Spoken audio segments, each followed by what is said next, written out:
Valdus Doyle was a man by definition only. By description, he was fear itself, nothing more than a parasite, evil incarnate, with a blackened, swinging brick for a heart that held no love for any living thing. There was nothing that could satisfy this man's lust for blood, no deterrent that could ever stop him, and when it came to rehabilitation or reformation, neither was an option.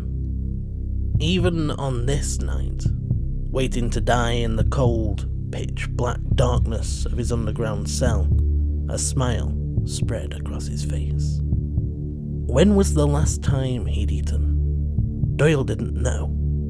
The concept of time had long since slipped into the abstract, and he'd never, not even once, attempted to mark its passing by any means. For the first time in a long time, Doyle felt the stirrings of an emotion. What was it called? Yes, excitement, that was it. Tonight, he would get to see their faces one more time, and nothing, not a single thing, could have been more intoxicatingly beautiful than that. What a lucky man he was. The sound of feet, that was the first sign that anybody was approaching. The sound of feet echoing off the bare stone walls of the corridor outside, making it impossible to judge how many people were coming to collect him. The sound grew louder, drawing closer and closer, until they stopped abruptly outside of his cell. 3 hard raps signalled the beginning of the end for Valdus Doyle. The heavy iron door swung slowly open, its hinges screaming in protest. Clearly, it had been a long time since it had last been opened.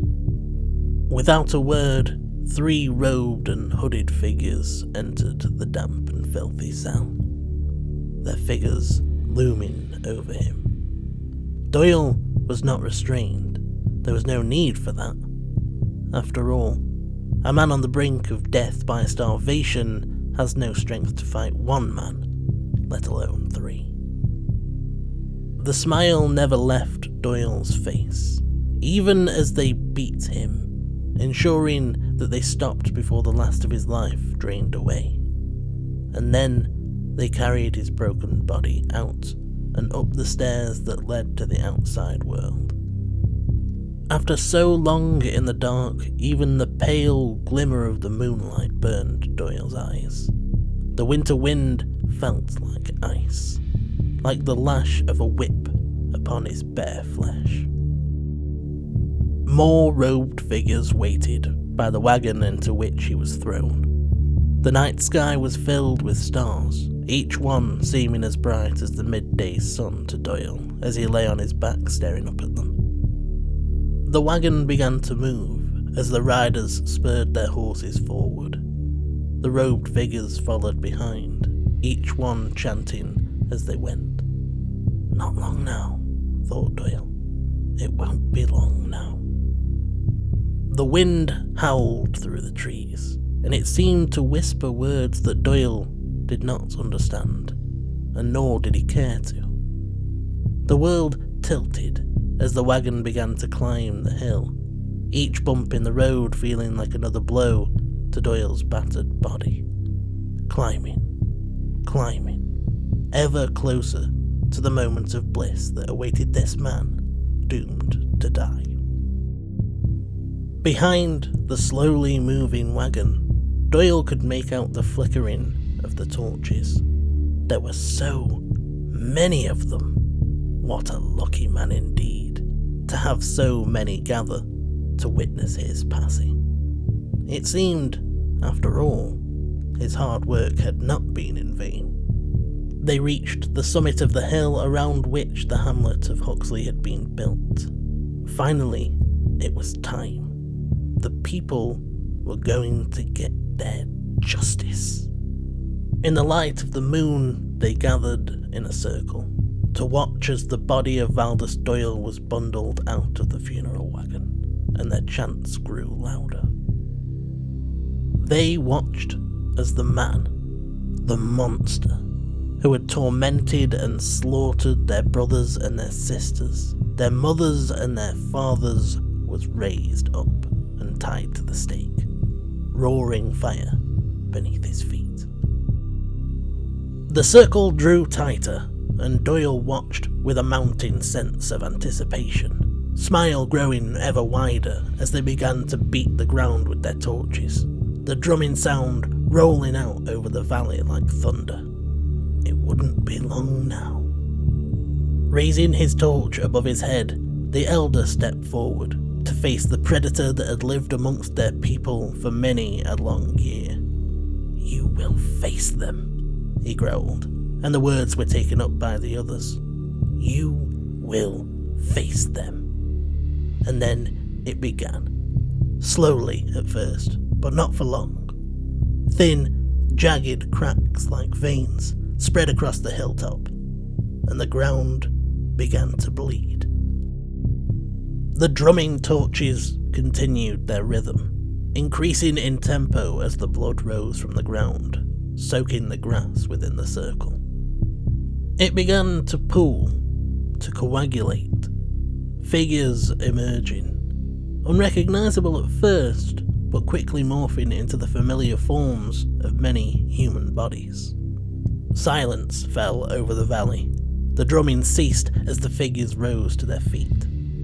They formed an inner circle between Doyle and the people of Huxley, gazing at him with hollow, sunken eyes, expressions of vengeful accusation upon their faces.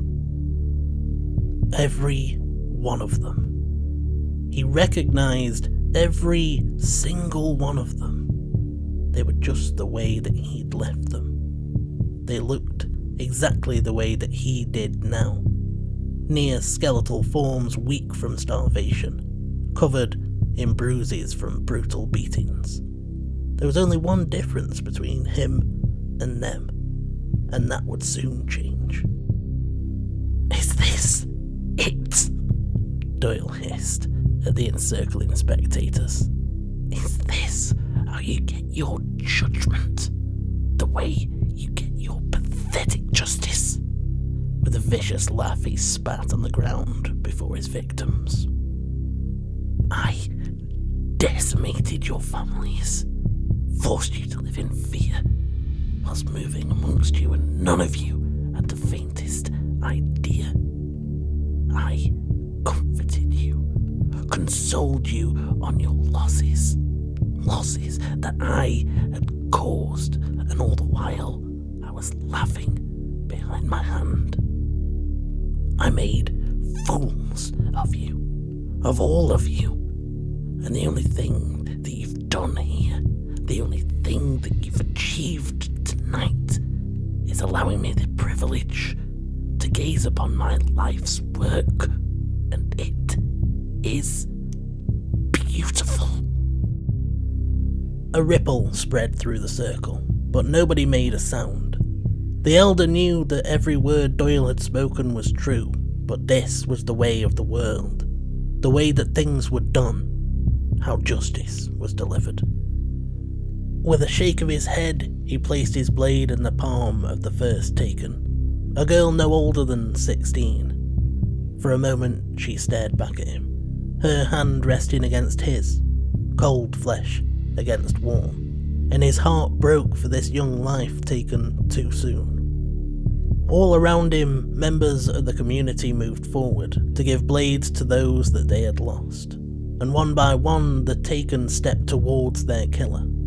One by one they took their blades to his flesh, and as his blood spilled, they evaporated into the night. Not once, not even once, did Doyle scream, and the elder's heart burned with fury, until eventually the last taken was the only one left, and the final cut was made. The monster's throat was slit from ear to ear, the way that he had done to so many others, and with that, it was done. The last taken disappeared, their blade clattering into the fire.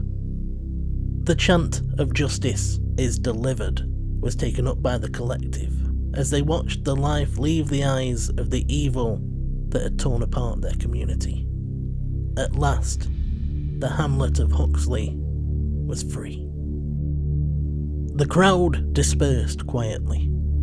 They left the body for the crows. This man did not deserve a burial, did not deserve to rest peacefully in the ground alongside those that they had loved, that he had taken from them. The night pressed onwards and hours passed by. Rain began to fall and silence clung to the hill, but it did not last, for some things cannot be vanquished so easily. As the last embers of the fire spluttered out, his eyes shot open. His head, which had been resting against his chest, lifted so that he could gaze down upon the hamlet with quiet, mocking laughter. The people of Huxley may have thought that they were free, but by the morning there would be no Huxley left. Blood would run, houses would burn, and people would scream. Soon they would learn a most important lesson. This man, this monster, had been around for thousands of years, and it would take more than a collective of peasants and some vengeful spirits to rid the land of an evil as great as Valdus Doyle.